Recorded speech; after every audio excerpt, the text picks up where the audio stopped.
એટલે અમને બધાને સૂડી ઉપર ચડાવવામાં આવ્યા. એટલે જે ચોર લૂંટારા હતા એ તો સૂડી ઉપર જ્યારે ચડાવવામાં આવ્યા તે વખતે તરત જ એ મરણ પામ્યા હતા.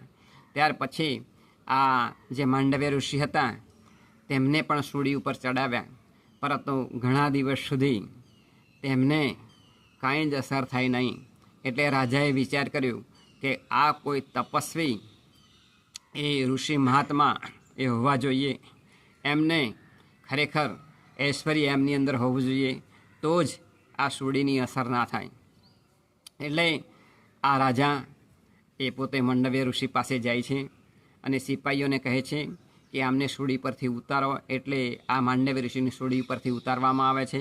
રાજા બંને હાથ જોડી અને એ માંડવ્ય ઋષિની માફી માગે છે. આ તમામ કથા એ ભગવાન